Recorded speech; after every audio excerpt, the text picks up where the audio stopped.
Hello everyone, welcome back to my channel దివ్యతో అంత easy కాదు. ఇవాళ స్పెషల్ రెసిపీ వచ్చేసి ఫ్రూట్ కస్టర్డ్ని ఎలా తయారు చేయాలో చూద్దామండి.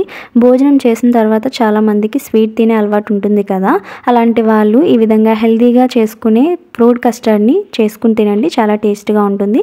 దీనికోసం నేను ఇక్కడ 1 కప్ వరకు మిల్క్ని తీసుకుని దానిలో 4 టేబుల్ స్పూన్స్ వరకు కస్టర్డ్ పౌడర్ని యాడ్ చేసుకుంటున్నానండి.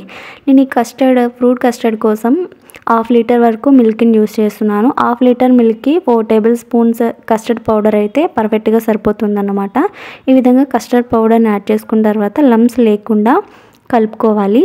కలుపుకున్న కస్టర్డ్ మిల్క్ని పక్కన పెట్టుకుందాము. స్టవ్ వెలిగించి ఒక కడాయిని పెట్టుకుని దీనిలో 1/2 లీటర్ వరకు ఫుల్ క్రీమ్ మిల్క్ని యాడ్ చేసుకుంటున్నాను. నేను ఇందులో అయితే వాటర్ ఏమీ యాడ్ చేయలేదండి, ఎందుకంటే మనం యాడ్ చేసిన మిల్క్ అనేది 1/2 వరకు బాయిల్ అయ్యే వరకు నేను ఇక్కడ బాయిల్ చేసుకుంటున్నాను. లేదు అనుకుంటే కనుక మీరు పాలు అనేవి ఒక పొంగు వచ్చిన తర్వాత ఇందులో మనం ఇందాక మిక్స్ చేసి పెట్టుకున్న కస్టర్డ్ మిల్క్ని యాడ్ చేసేసుకోవచ్చు.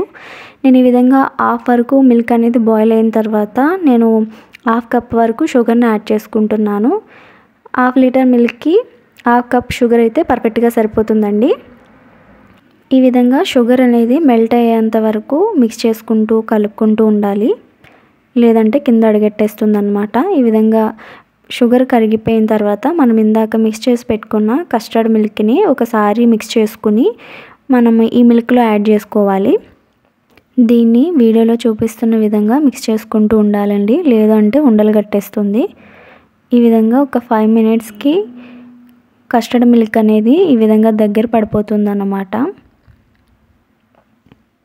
మీకు కావాల్సిన కన్సిస్టెన్సీ వచ్చేంత వరకు ఈ విధంగా మిక్స్ చేసుకుంటూ ఉండండి. చూస్తున్నారు కదా, నాకు 5 మినిట్స్కి ఈ విధంగా దగ్గర పడిపోయింది. నాకు ఈ కన్సిస్టెన్సీ చాలు, కాబట్టి నేను ఇక్కడ స్టవ్ ఆఫ్ చేసుకుని మిల్క్ అనేది చల్లారబెట్టుకుంటున్నాను.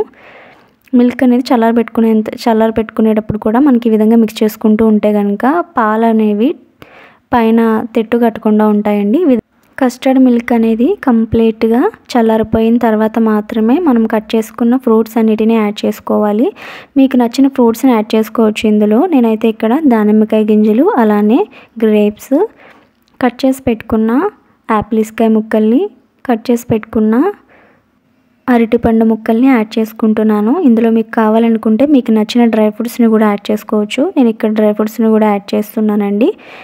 వీటన్నిటిని బాగా మిక్స్ చేసుకోవాలి. ఈ విధంగా మిక్స్ చేసుకున్న తర్వాత ఒక 2 అవర్స్ పాటు ఫ్రిడ్జ్లో పెట్టుకుని సర్వింగ్ బౌల్లోకి సర్వ్ చేసుకుని తింటే చాలా టేస్ట్గా ఉంటుందండి. ఇంతే అండి, ఫ్రూట్ కస్టర్డ్ని చేయడం చాలా ఈజీ. ఈ వీడియో మీకు నచ్చిందా? నచ్చితే మీ ఫ్రెండ్స్ అండ్ ఫ్యామిలీ మెంబర్స్కి కూడా షేర్ చేయండి. అలానే మన ఛానల్ని ఫస్ట్ టైం చూస్తే సబ్స్క్రైబ్ చేయడం మాత్రం మర్చిపోవద్దు. అలానే పక్కనే ఉన్న బెల్ ఐకాన్ని కూడా క్లిక్ చేయండి. ఓకే అండి, వీడియో అయితే ఇక్కడితో ఎండ్ చేసేస్తున్నాను. మరొక కొత్త రెసిపీతో మళ్ళీ మీ ముందుకు వస్తాను. అంతవరకు బాయ్ బాయ్.